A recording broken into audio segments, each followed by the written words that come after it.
noches, sean todos bienvenidos a FETV Diario, una manera diferente de mantenerse informado. Buenas noches, Ada Luz. Buenas noches, Daniela. Buenas noches, amigos televidentes y radioescuchas. Gracias por estar con nosotros arrancando la semana. Vamos con los titulares.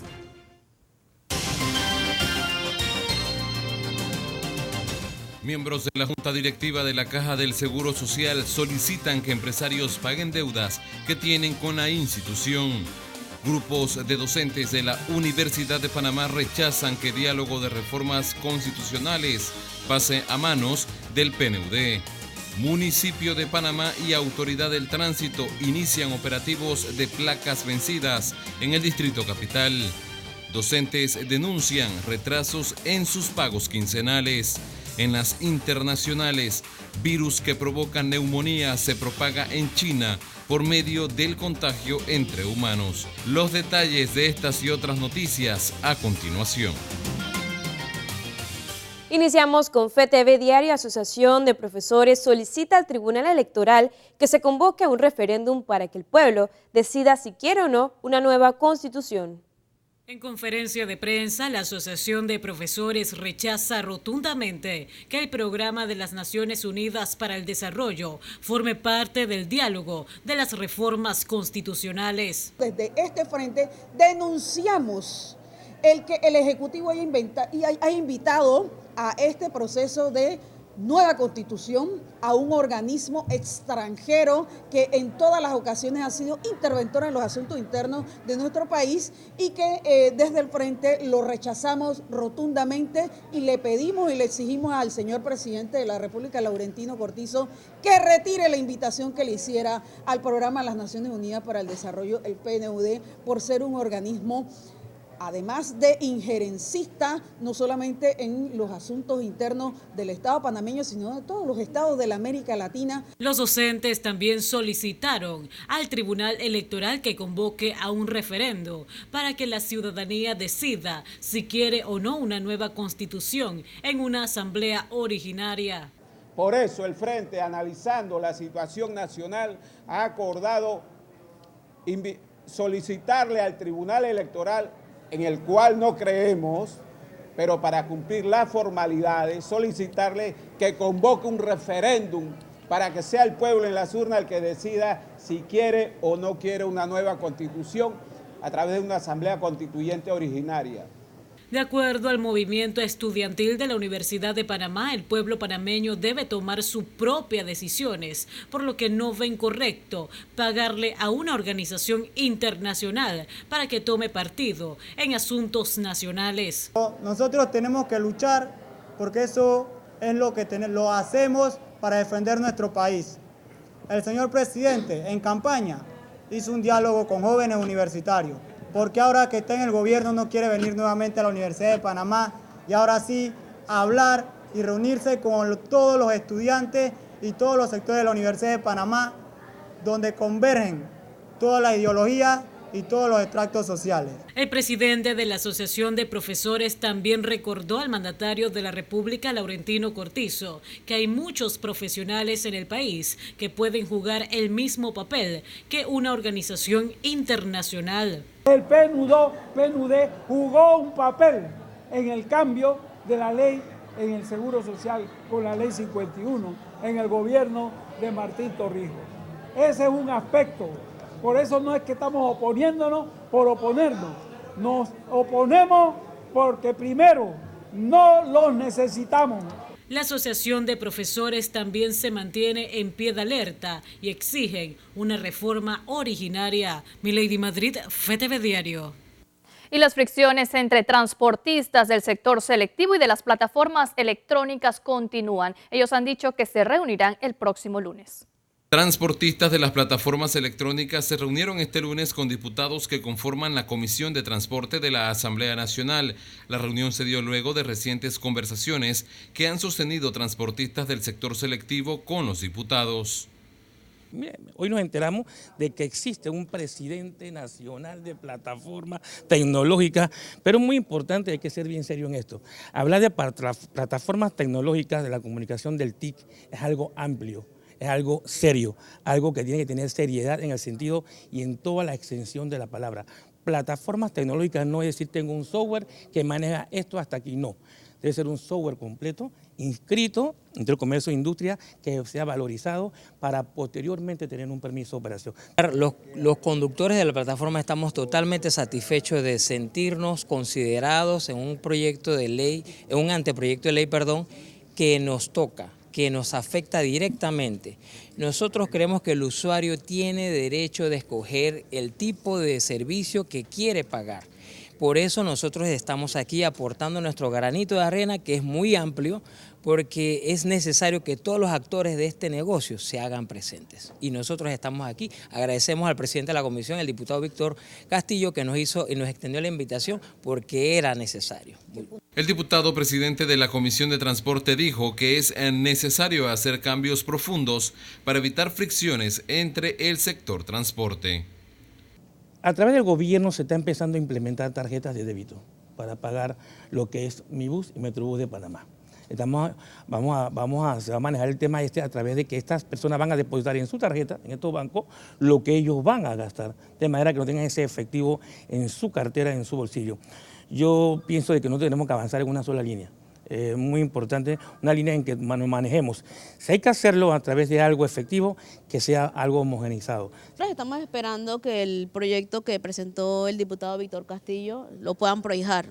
Una vez que lo prohijen, nosotros tenemos que presentar nuestros informes y las modificaciones que yo le estoy haciendo al proyecto que presenté el año pasado.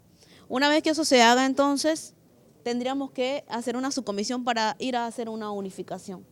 Hoy se escucharon pues las quejas o las inquietudes que tienen las personas que manejan las diferentes plataformas y que el diputado tendrá que tomarlas en cuenta, ya que en el tema del proyecto que yo presenté, pues ya yo tengo las modificaciones, les adelanté un detalle a ellos, pero sí le tengo las modificaciones que estamos presentándoles para que se pueda hacer una regulación en lo que es el sistema de transporte y que sean regularizadas a través de la Ley 14. En el país existen 16 plataformas electrónicas, de las cuales hay entre mixtas, particulares y de lujo. Se espera que el próximo lunes representantes del sector transporte se reúnan en la Asamblea Nacional. Para FTV Diario les informó Ramsés Betancourt. Sector trabajador protesta en los predios del Ministerio de Trabajo en rechazo al ajuste del salario mínimo. El Consejo Nacional de Trabajadores Organizados, en conjunto con otros gremios del sector trabajador, protestaron frente al Ministerio de Trabajo en contra del salario mínimo. Señalan que este ajuste no respalda las necesidades de la ciudadanía. Estamos rechazando ese aumento ínfimo que ha dado el Gobierno Nacional del salario mínimo. Es un aumento que en la historia ha sido el que menos aumento se ha dado en esta época. De manera que nosotros estamos planteando que no solamente ver el tema del salario mínimo, sino que también hay que ver un aumento general de salario, porque todos los trabajadores de este país, que muy mínimamente están arriba del salario mínimo, no les corresponde absolutamente nada, sin embargo sufren los embates de alto costo de la vida. Las organizaciones de trabajadores también cuestionan que el decreto ejecutivo número 424 entrara en vigencia 15 días después de iniciado el año. Como se ha dado, y además han eliminado una quincena. Exigimos al gobierno nacional a que se restablezca eso en el decreto que han aprobado y que se vuelva a lo que siempre se ha dado, que es la primera quincena de enero. En segundo lugar, estamos por un aumento general de salario y también estamos por un sistema de regulación de precios para poner alto al costo de vida que tenemos. Adriano Pinzón, de la Confederación Unión General de Trabajadores de Panamá, dijo que se requiere un aumento general del salario y que las autoridades deberían reconsiderar los ajustes aprobados para los próximos años. Y hoy estamos protestando para exigir un aumento general de salario y también que haya una revisión nuevamente de esos ajustes que se hicieron al salario mínimo, porque más que reducir las escalas de salario mínimo se aumentaron a 53 los nuevos salarios, la nueva cantidad de salario mínimo que rige en el país. La dirigencia de trabajadores pide que los nuevos ajustes al salario mínimo tengan efecto retroactivo al 1 de enero de 2020. Milady Madrid, FTV Diario. Docentes de la Universidad de Panamá denuncian pagos atrasados en sus quincenas. Mencionan que les preocupa que continúe esta irregularidad. Con mucha preocupación, docentes de la Universidad de Panamá denunciaron este lunes irregularidades en sus pagos quincenales. Aseguran que no existe respeto en las fechas ya establecidas. Ley, el calendario de la universidad está establecido los 12 y los 27. Esta primera quincena del mes de enero del 2020 hubo un trastoque en el pago de un número significativo de profesores y administrativos. Situación que nos preocupa porque estamos a pocos días de la segunda quincena y no hay claridad ni orientación de lo que pueda pagar. Lo que estamos solicitando los aquí presentes es que se mantenga la fecha y los trámites del pago de profesores administrativos como siempre se ha hecho y se respete el principio constitucional de la autonomía universitaria. De acuerdo a este grupo de docentes, la primera quincena se debe pagar los 12 de cada mes. Sin embargo, hubo un trastoque que impidió este pago, donde muchos cobraron días después, impidiendo así cumplir con sus responsabilidades. Nos preocupa grandemente porque el comunicado o la respuesta que dio la Universidad de Panamá, en primer lugar, no nos da seguridad de que ya el problema fue resuelto. Es decir, la quincena que viene es una incertidumbre igual. Por lo tanto, nosotros vamos a proceder a partir de hoy en algunas acciones de manera que podamos quedar claro cuál es el papel que juega la Universidad de Panamá en cuanto a la autonomía nuestra y de cara a las políticas que establezca ya sea el MEF o el Banco Nacional. Por su parte, el rector de la Universidad de Panamá, Eduardo Flores, hizo eco de esta denuncia y afirmó que entiende la posición de los educadores y administrativos, pero mencionó que hubo un cambio en la plataforma de pago, pero se busca aliviar esta inconformidad. Nosotros hemos estado en contacto, eso ha creado mucho malestar en la universidad y creo que los colegas y los administrativos tienen razón, porque históricamente siempre se ha pagado el día del pago. A las 6 de la mañana los profesores tienen su pago disponible. En conversaciones con ellos les hemos dicho, porque siempre se hace el depósito, se hace un día hábil antes del pago, eso históricamente. Entonces le dijimos, bueno, ¿cómo podemos resolver para que todos cobren a la misma hora el día de pago? Nos dice, bueno, si ustedes adelantan el pago, a lo mejor podamos hacerlo. Entonces, a partir de esta quincena que viene, en vez de hacer el depósito un día hábil antes, lo vamos a hacer 2 días hábiles antes. Los docentes sostuvieron que de seguir con esta irregularidad, muchos podrían tener consecuencias financieras. Esta situación afecta, ¿verdad?, a todos los funcionarios económicamente y nos crea una grave preocupación porque se piensa que la próxima quincena también se va a dar el mismo proceso. La próxima quincena debe ser pagada el 27 de enero, a lo que los docentes advirtieron que de no ser así, tomarían medidas de protestas. Milady Madrid, FTV Diario. El rector de la Universidad de Panamá, Eduardo Flores, se refirió a la instalación de herramientas de seguridad para evitar hechos delictivos en contra de los estudiantes. Nosotros hemos continuado con ese proyecto. En este momento creo que tenemos alrededor de 140 cámaras distribuida en toda la universidad. Ahora lo que queremos también es implementar en algunos centros regionales este sistema. Por ejemplo, en Colón, yo mañana voy a estar en Colón, vamos a implementar también por lo menos en 10 puntos estratégicos cámaras.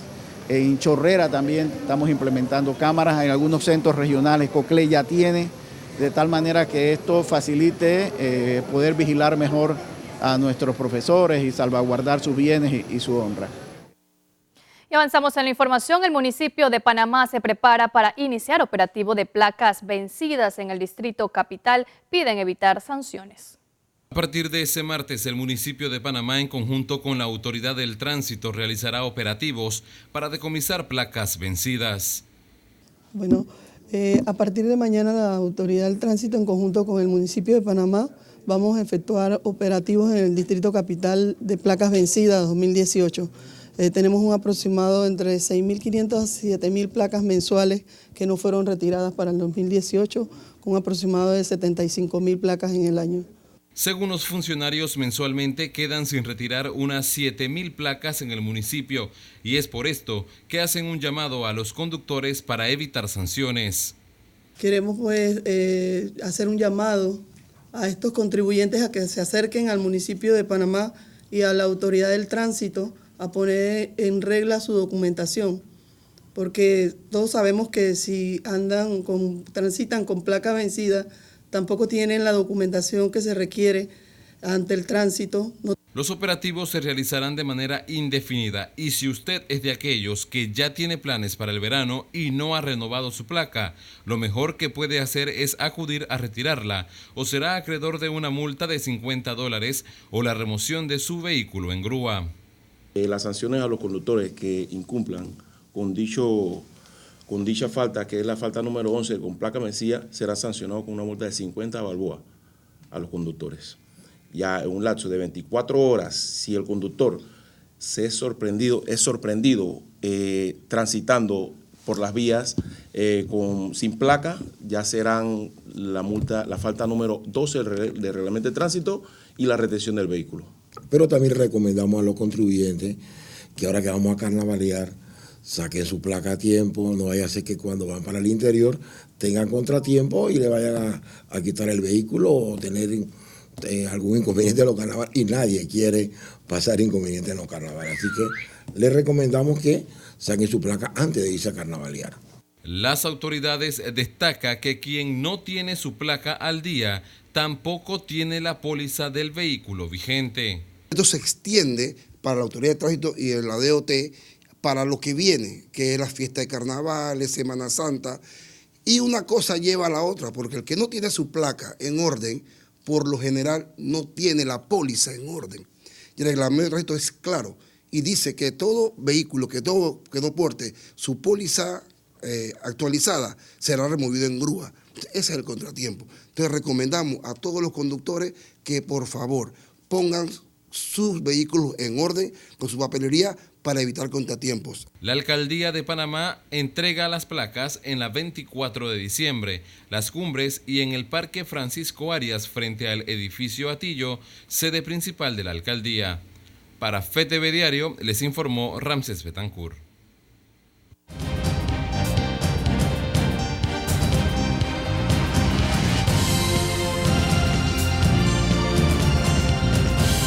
Buenas noches, amigos televidentes. Oiga, este fin de semana es mucho decir, ayer domingo, se dio una polémica en las redes sociales toda vez que en el programa Radar, que conduce aquí la periodista Sabrina Bacar, aquí donde nuestros vecinos de TVN, la presidenta de APD, Mercedes Eleta de Brenes, hizo un argumento en el cual tal vez, las palabras no fueron las más felices, pero lo que se quería decir es una descripción de la realidad. ¿A qué me refiero? Al problema del IDAN / el agua potable. Es que, cuidado, el agua es un recurso natural, sí lo es. Acceder al agua potable es un derecho humano, por supuesto que lo es. El cuerpo humano necesita del agua para funcionar. Pero ¿qué resulta? Que así como es un recurso natural, y es un derecho humano, potabilizar el agua y llevarla hasta nuestras casas cuesta.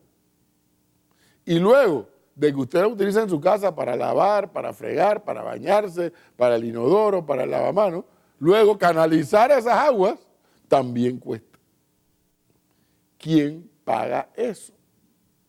Supuestamente lo debemos pagar los consumidores, nosotros.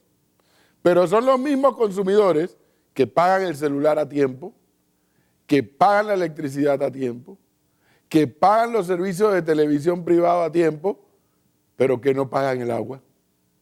Curioso, ¿no? Entonces, reitero, probablemente la presidenta de APD no utilizó las mejores palabras para graficar lo que quería decir. Pero hay un hecho cierto. ¿Qué hacemos con el IDAN?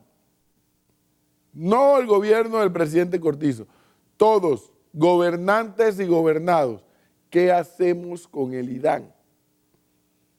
No me vengan con la historia que acceder al agua debe ser gratuito, porque es que ya hoy está demostrado que nada es gratuito. Alguien lo paga, sí. Es que mañana el presidente Cortizo puede decir, panameños, les informo que a partir del miércoles nadie va a pagar el agua. El Estado correrá con todo. Sí, bueno, bien, aplauso. Pero ¿y quién va a pagar los salarios? ¿Y quién va a pagar el mantenimiento?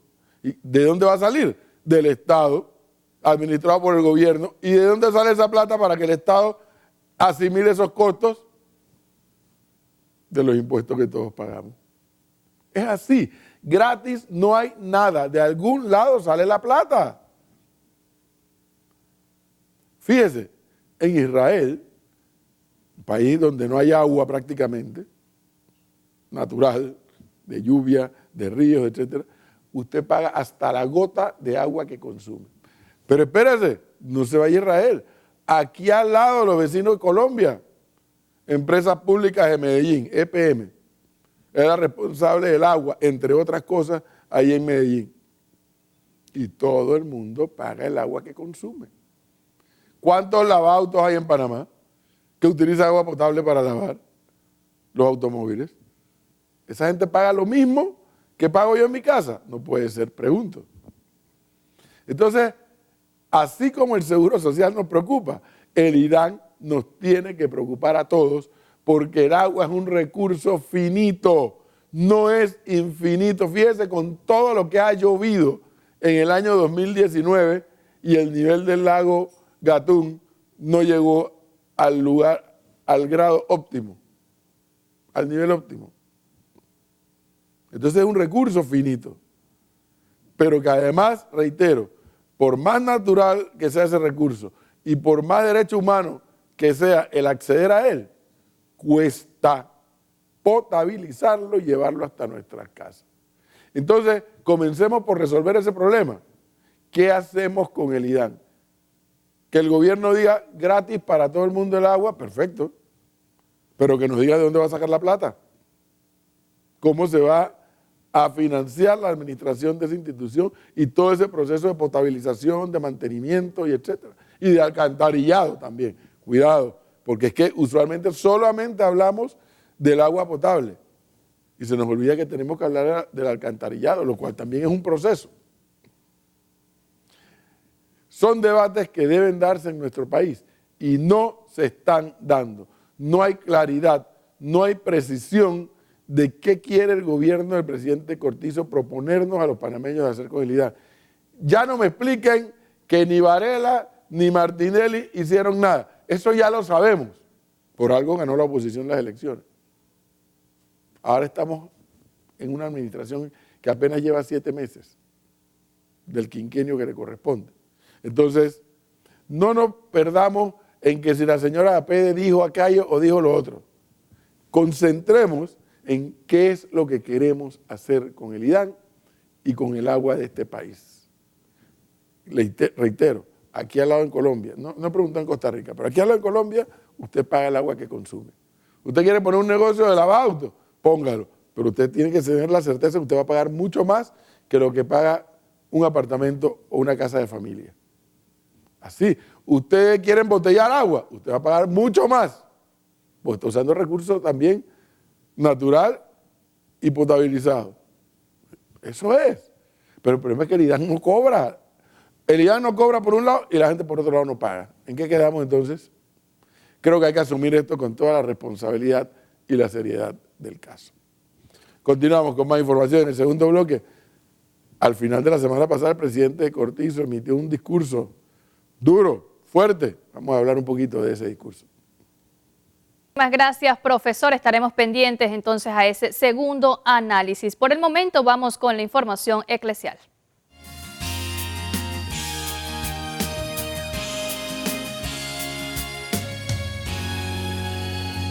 Y el arzobispo metropolitano Monseñor José Domingo Ulloa celebró los 100 años del nacimiento de Kiara Lubich, fundadora del movimiento Los Focolares, caracterizado por su vocación al ecumenismo y al diálogo interreligioso. Durante la celebración, el obispo hizo una invitación especial a todos los panameños para el próximo domingo a darse cita en la Catedral Basílica Santa María la Antigua.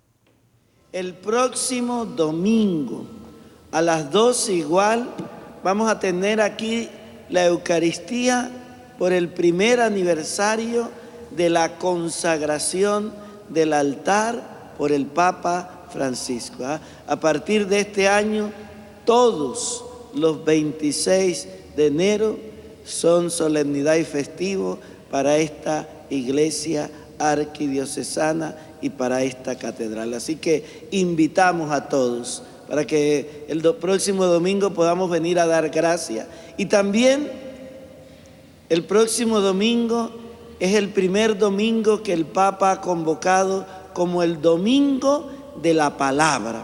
Así que también siempre es la palabra de Dios la que nos ilumina, pero qué hermoso sería si el próximo domingo también vamos a traer la Sagrada Escritura que hay en nuestras casas. No la grandotota esa que es adorno y que nadie la lee, ¿verdad? La que está viejita, la que utilizamos, ¿verdad? Y vamos a traer la Sagrada Escritura para volver a decir sin miedo que la Sagrada Escritura es la que guía nuestro caminar y nuestra vida.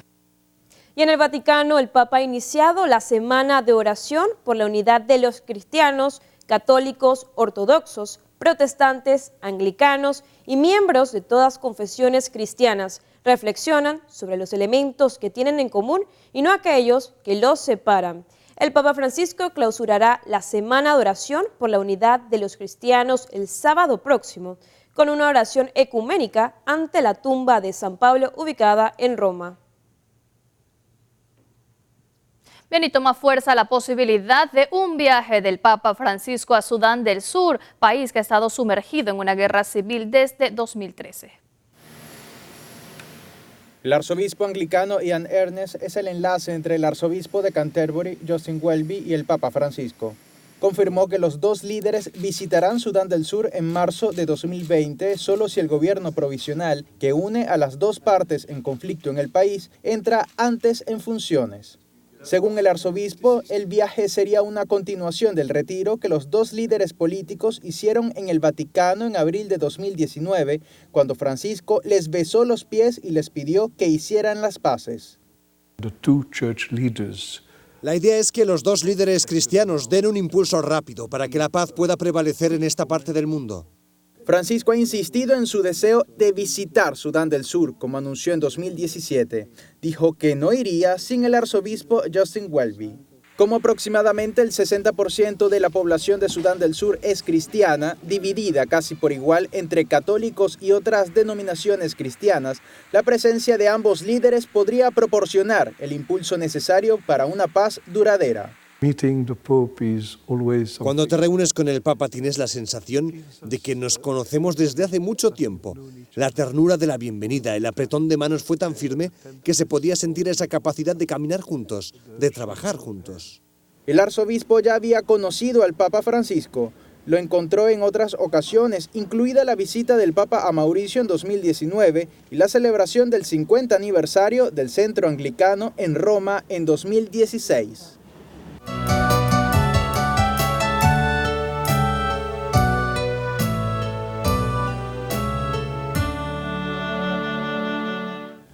Muy buenas noches, amigos fetevidentes. Pienso que estamos en un momento muy interesante. Ahora, en la Iglesia Católica, toda vez que aún se sigue debatiendo algunos aspectos que fueron tocados en el sínodo pasado de la Amazonía. Y uno de los temas esenciales que aún continúa en debate, porque la misma Santa Sede lo ha dicho, que el Papa va a consultar aún con los obispos que participaron en el sínodo el borrador de la exhortación apostólica posinodal, el tema del sacerdocio. Esto me parece fundamental, porque fueron 3 puntos álgidos. El tema de ordenar sacerdotes casados. El tema de la ordenación de mujeres al diaconado. Y el tema de introducir una liturgia propia en la Amazonía, de rito propiamente amazónico. Fíjense que los 3 puntos convergen en el ministerio sacerdotal. Ahora, lo interesante de todo esto es que el Papa Benedicto XVI, con el cardenal Sara, y quiero aquí acotar esto porque según los tuits del cardenal Sara, el libro fue hecho en conjunto y no, como se ha estado diciendo, que fue producto del cardenal Sara con una manipulación del Papa Benedicto XVI. A tal punto que las casas editoras siguen publicando el libro, tanto en francés como en italiano y ahora en inglés, un libro que está escrito a 2 manos. Ahora, yo lo que quiero presentar en este momento, y porque he leído no todo el libro, sino partes del libro, es que es muy interesante el punto de vista del Papa Benedicto XVI sobre el sacerdocio ministerial. Y una de las cosas que el Papa Benedicto XVI destaca, que el celibato no es tanto una disciplina como se ha querido presentar, sino que algo inherente al ministerio sacerdotal desde su origen, y que más bien fue la Iglesia ortodoxa la que abrazó un decreto en el Concilio de Troyano, en donde se le exigía o se veía que algunos sacerdotes podían estar casados. Sin embargo, destaca el Papa Benedicto XVI que antes de la celebración de la Eucaristía tenían que abstenerse de relaciones íntimas. Y en la posición del Papa Benedicto XVI, como la del cardenal Sara, está claro que la misma exigencia del sacerdocio, que es representar a Cristo en el ministerio, exige la abstinencia y que se le pedía a los sacerdotes casados que vivieran en abstinencia permanente, en el caso de sacerdotes casados en el rito latino, y que la tradición continúa en la Iglesia Católica de rito oriental, sobre todo en los días antes de la celebración de la Eucaristía. Yo no veo en este enfoque histórico y teológico, haciendo referencia a los sínodos que ha habido sobre este particular, yo no veo que esto sea negativo. La historia es historia, la teología es teología, la revelación es revelación. Lo que nos hace a nosotros como católicos acercarnos a la verdad del por qué el sacerdote debe ser célibe. Yo lo que recomiendo, independientemente de este debate que se da, porque seguramente que en el mundo secular la balanza se inclinará para eliminar en algunos casos el celibato sacerdotal. Repito, en el mundo secular, porque es lo que sale de algunas publicaciones y de algunas noticias. Yo lo que creo que nosotros como católicos debemos desempolvar la historia y estudiar con seriedad las razones del celibato sacerdotal. Hay que estudiarlo, ver por qué existe el celibato sacerdotal, por qué existe la castidad consagrada. ¿A qué obedece? Y sobre todo, que es el punto que tanto el Papa Benedicto XVI como el cardenal Sara desarrollan, la razón teológica del sacerdocio. Porque en la teología protestante se subestima el sacerdocio o simplemente no se le considera como parte de la revelación y la institución de Jesús. Se ve como algo impositivo de la Iglesia. Pero esto del Sínodo de la Amazonía ha servido para que volvamos a estudiar en profundidad no solamente el asunto del celibato, sino también del sacerdocio. Podríamos hablar dentro del cristianismo del sacerdocio instituido, o debemos pasar esa página e irnos hacia una visión protestante que comienza precisamente con Martín Lutero, donde se le da más cabida a la palabra de Dios y a la salvación por la fe que a una institución que viene de los mismos apóstoles.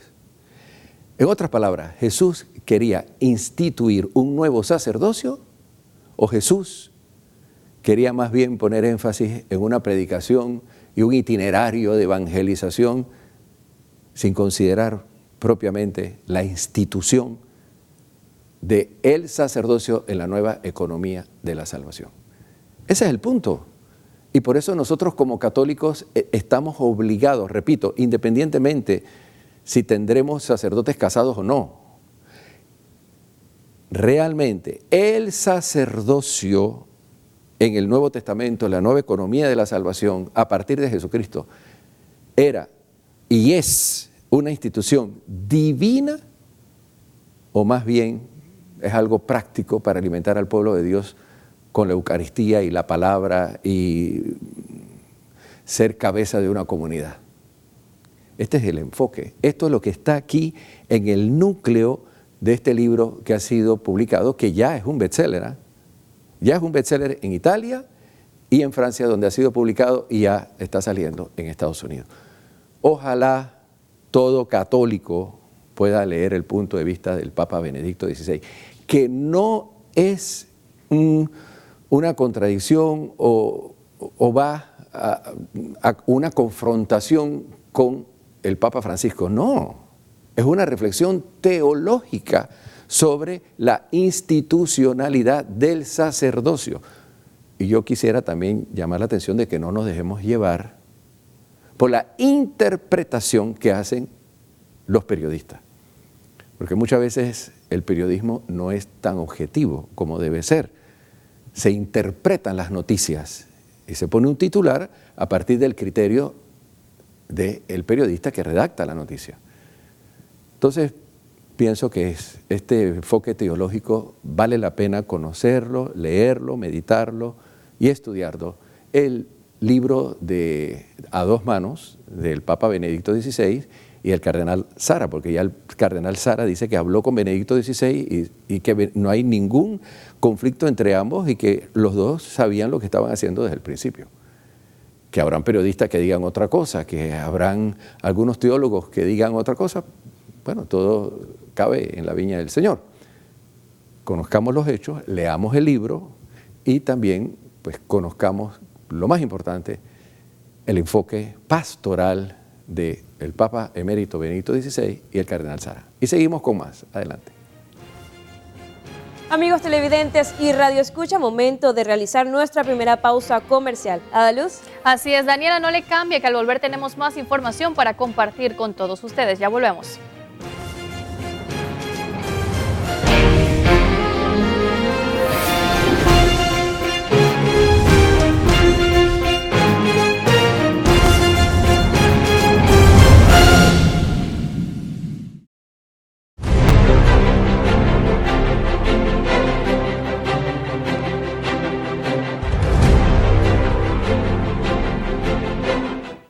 Estamos de regreso con FETV Diario y vamos a iniciar nuestro recorrido por el mundo, precisamente en Irak. Y es que se intensifican las protestas por lenta implementación de reformas. Se reportaron varias víctimas fatales y heridos. Vuelven las protestas en Irak.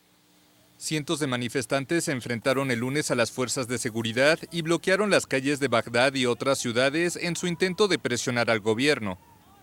En la ciudad de Nasiriyah se apreciaban largas columnas de humo por las llantas que los inconformes quemaron para impedir el paso por un puente. La semana pasada los manifestantes dieron a las autoridades un ultimátum hasta el lunes para que respondieran a sus demandas. El movimiento de protesta exige desde inicios de octubre elecciones anticipadas, una reforma de la ley electoral, el fin de la corrupción y terminar con el sistema político de repartición de cargos en función de las etnias y confesiones. pero las manifestaciones quedaron eclipsadas en las últimas semanas por las fuertes tensiones entre Irán y Estados Unidos, los dos principales aliados de Irak. Los manifestantes, que rechazan cualquier influencia extranjera, lograron en diciembre la renuncia del primer ministro Adel Abdel Mahdi, pero este sigue dirigiendo el país, ya que los partidos políticos no han conseguido hasta ahora ponerse de acuerdo sobre su sucesor. Desde octubre pasado, unas 460 personas han perdido la vida en la violencia generalmente vinculada con la represión de los manifestantes, y 25.000 han resultado heridas. Virus detectado en China se contagia entre humanos. Conozcamos los detalles en la siguiente nota. Un misterioso virus similar al responsable del síndrome respiratorio agudo severo inquieta a China. Las autoridades dieron cuenta de 2 centenares de nuevos casos de un virus que ya causó 3 muertos. Song Nanshan, un renombrado científico en la Comisión Nacional de Salud y experto en enfermedades infecciosas, confirmó a la televisión estatal que el virus se transmite de humano a humano. Más de un mes después de su aparición en un mercado en la ciudad de Wuhan, ya se reportaron casos en otros 3 países asiáticos: Japón, Corea del Sur y Tailandia. La nueva cepa de coronavirus causó alarma debido a su conexión con el síndrome respiratorio agudo severo, que mató a casi 650 personas en China continental y Hong Kong entre 2002 y 2003. Wuhan tiene 11 millones de habitantes y sirve como un importante centro de transporte, incluso durante el feriado del Año Nuevo Lunar que comenzará esta semana y durante el cual cientos de millones de chinos viajan a visitar a sus familiares. Y fuertes tormentas de granizo azotaron este lunes la costa oriental australiana. Los servicios de emergencia pidieron a la población que se retiren los vehículos estacionados en la calle y los alejen de los árboles y de los cables eléctricos. El Servicio Meteorológico Local, por su parte, solicitó a los habitantes del sureste del estado Nueva Gales del Sur, donde se encuentra Sydney, que estén preparados. El fenómeno coincidió con tormentas de polvo que barrieron zonas afectadas por la sequía, en medio de los incendios que consumen partes del país desde septiembre, empeorados por el cambio climático. La lluvia supuso un respiro para muchos focos de incendios en la costa este, pero las autoridades siguen en máxima alerta. El fuego ha consumido más de 10 millones de hectáreas desde octubre y provocó la muerte de al menos 29 personas y cientos de millones de animales. Y el jefe de la diplomacia estadounidense, Mike Pompeo, pidió este lunes a la comunidad internacional que siga apoyando los esfuerzos liderados por su país y la oposición venezolana para poner fin a la tiranía de Nicolás Maduro. Por su parte, Iván Duque, presidente de Colombia, dijo que abogó por nuevas sanciones contra el gobierno chavista, que es desconocido por medio centenar de países. Debe seguir apoyando los esfuerzos del pueblo venezolano de volver a la democracia y de acabar con la tiranía de Maduro, que daña a millones de venezolanos y que tiene un efecto en Colombia y en toda la región. Quiero también, secretario Pompeo, hacer una referencia a lo que es la atención humanitaria de los migrantes en Colombia. El apoyo de los Estados Unidos ha sido importante.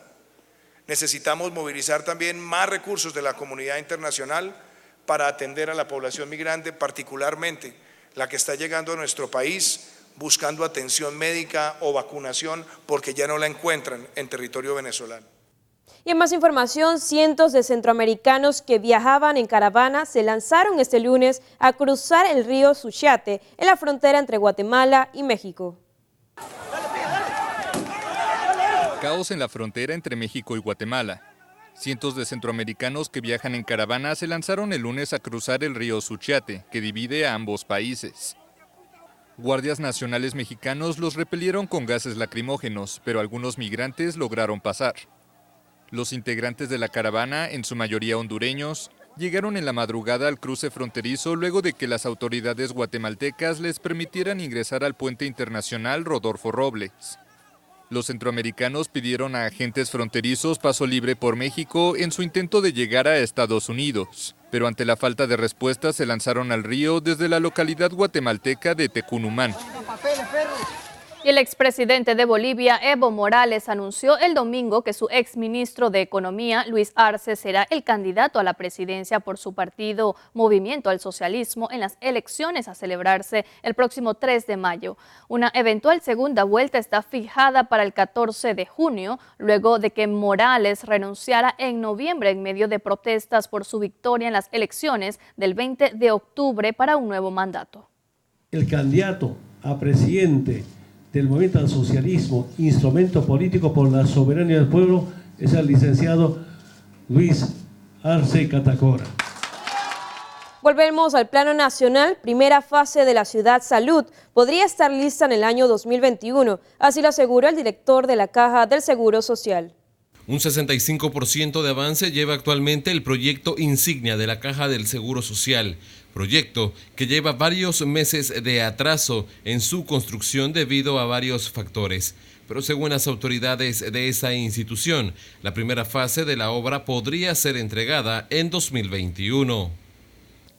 El objetivo estratégico nacional es culminar esta obra y ponerla cuanto antes al servicio de nuestros pacientes.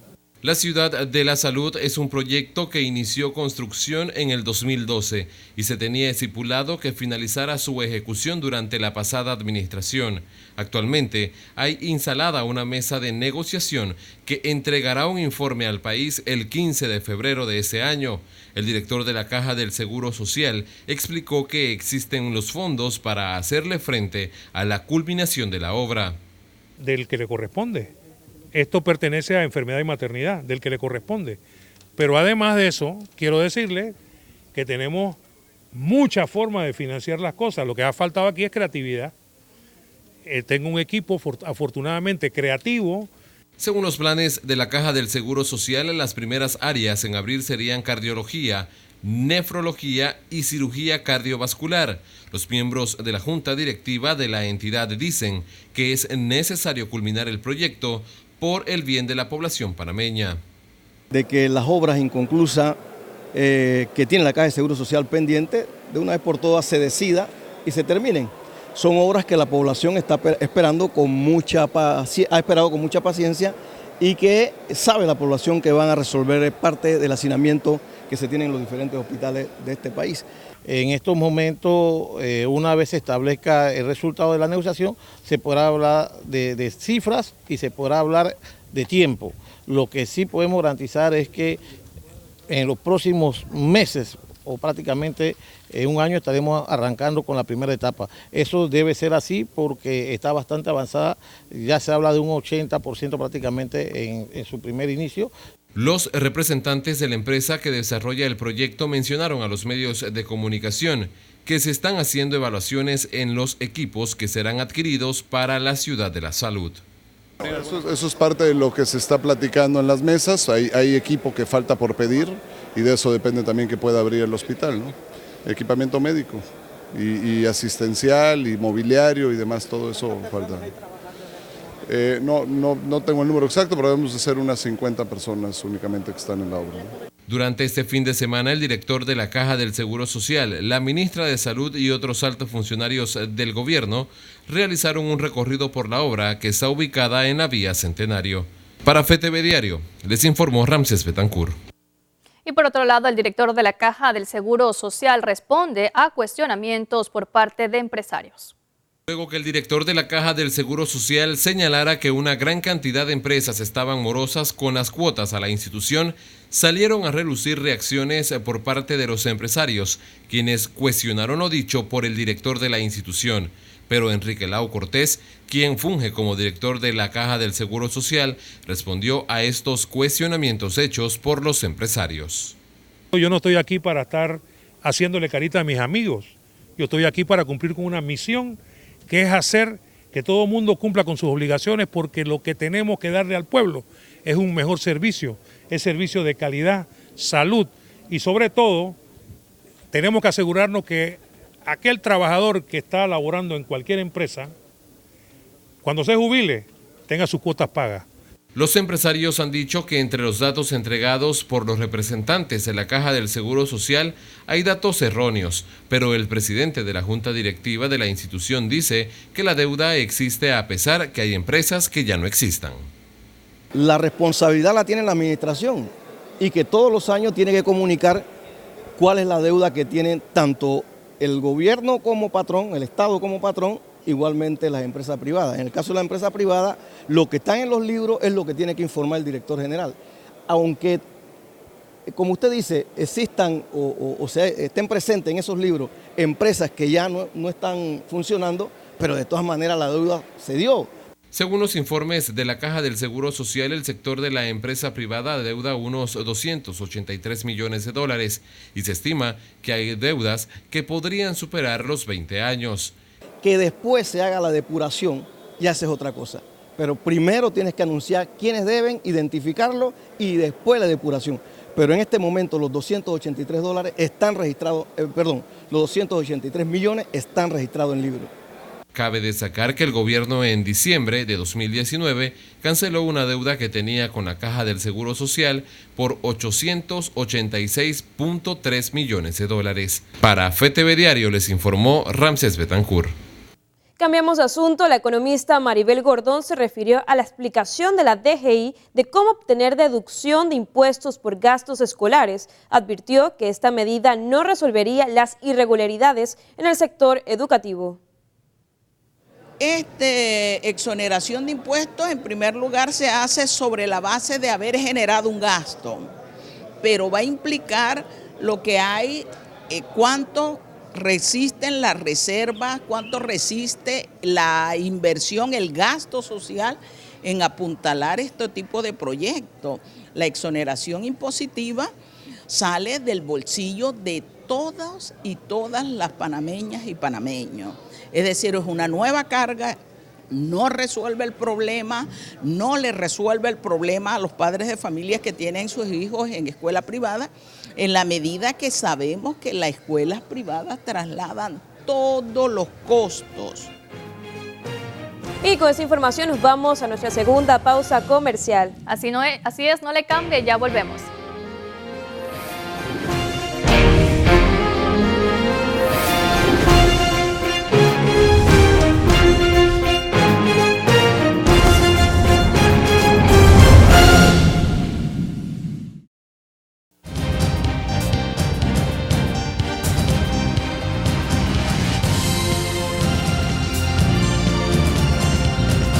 De regreso, amigos televidentes. Al final de la semana pasada hubo un gabinete agropecuario, que por cierto es una dinámica que lleva la administración del presidente Cortizo muy interesante. Gabinete agropecuario, gabinete turístico, gabinetes comunitarios. Me parece interesante porque es la oportunidad que tienen todos los miembros de esos sectores de poder cara a cara, tanto con el propio presidente Cortizo como con los ministros respectivos, hablar de la realidad de cada uno de estos sectores. Me parece una dinámica válida e interesante. Pues resulta que en este último gabinete agropecuario, al final de la semana pasada, el presidente comenzó con un discurso, un planteamiento ante los productores de lo que han estado haciendo, hasta dónde han avanzado, lo que está por llegar, lo que están haciendo, etc. Y de pronto se fue encendiendo, como decimos los panameños, el presidente Cortizo. Por cierto, articuló una expresión que todavía no la entiendo, dice que yo no estoy hecho de leche condensada. No entendí bien qué quiere decir con eso, presidente, pero bueno, eso es anecdótico. ¿Qué es lo interesante del discurso? Entre otras cosas. El presidente Cortizo mencionó a dos instituciones, justamente de las que hablamos en el bloque anterior, el IDAN y la Autoridad de Aseo. Habló de temas de sobreprecios, habló de temas de alquiler de cisternas, habló de temas de mediadores para promover el cobro de cuentas. Habló de, espérese, llamemos las cosas por su nombre. Habló de corrupción. En mi interpretación, no sé la de ustedes, habló claramente de corrupción. Nada más le faltó decir dos cosas. O son fulano y mengano los que están en la corrupción, o el otro y el otro están votados. Fue lo único que le faltó decir. Para mi gusto, en ese discurso, que ha recorrido este fin de semana las redes sociales, fue un discurso que marcó un planteamiento del presidente. Y le voy a decir algo. Yo hasta el día de hoy sigo creyendo en lo auténtico que es Cortizo en el articular de sus discursos. Pienso que él es auténtico. Pienso que él está diciendo algo en lo que él cree.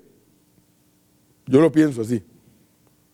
Y creo, sigo creyendo al día de hoy, en la honestidad del presidente Cortizo. Pero cuidado, una cosa es el individuo, él, Laurentino Cortizo, presidente de la República, y otra cosa entonces es ese equipo de trabajo enorme que acompañan a un presidente de la República. Me refiero a ministros, viceministros, directores de entidades autónomas, subdirectores de entidades autónomas, juntas directivas, embajadores, todas estas cosas que nombra un presidente. Todo eso son su equipo. ¿Cuál es la capacidad de guardameta que tiene el presidente para atajar esos goles que le quieren meter? Algunos son muy intensos, otros no son tan intensos. Algunos son copartícipes, otros no son copartícipes. Pero cuando yo escuché ese discurso del presidente Cortizo, yo me quedé a la espera de que, bueno, ahora viene el anuncio de que o han votado un poco de gente o el anuncio de que van a denunciar a otra cantidad de gente. ¿Por qué? Porque además dijo, fiscales, pónganse los pantalones. Jueces, pónganse los pantalones. Contralor, pónganse los pantalones. Creo que también se lo dijo al procurador y a los magistrados. Pero anunció, y esa es la parte que le pongo un pero bien grande, que van a hacer las cosas para evitar. No, pero espérate, presidente, si usted articuló este discurso es porque usted sabe que algo está pasando. Porque si no, no se hubiera molestado, evidentemente estaba, se le veía muy, yo no sé si disgustado, pero sí muy categórico el presidente. Y yo creo que buena parte del país espera eso. Tener un presidente que no es que esté disgustado, pero que tenga mucha firmeza, mucha fuerza en su actuar y que sea implacable con la corrupción, como lo dijo en ese discurso. Y que no solamente sea implacable de decirlo, sino de hacerlo, de votar al que tenga que votar y de denunciar al que tenga que denunciar. Pero el solo hecho, para mí, que él mencionara algo del IDAN y algo de la autoridad de aseo, es que él sabe que está pasando algo, porque si no, ¿por qué lo iba a mencionar? ¿Por qué no mencionó otras instituciones? Mencionó esas dos. Algo tiene que estar pasando, pues además fue puntual. Los cisternas, las cuentas, las no sé qué. Me imagino que se incluye los carros volquetes para alquilar en la autoridad de aseo. Buen discurso, buena argumentación, un discurso con unas características histriónicas interesantes. Pero, ejecución, creo que muchos nos quedamos esperando. Apenas ya van 7 meses de la administración Cortizo y luego de este discurso muchos estamos esperando que mantenga esa actitud y que ejecute desde el punto de vista del funcionariado a quienes tenga que ejecutar y listo. Ese es el mensaje claro, no a los funcionarios, al país de la actitud del presidente en contra de la corrupción. Vamos a seguir esperando y hay que seguir dándole todavía ese compás de tiempo. Continuamos con más información en los minutos finales de nuestro informativo.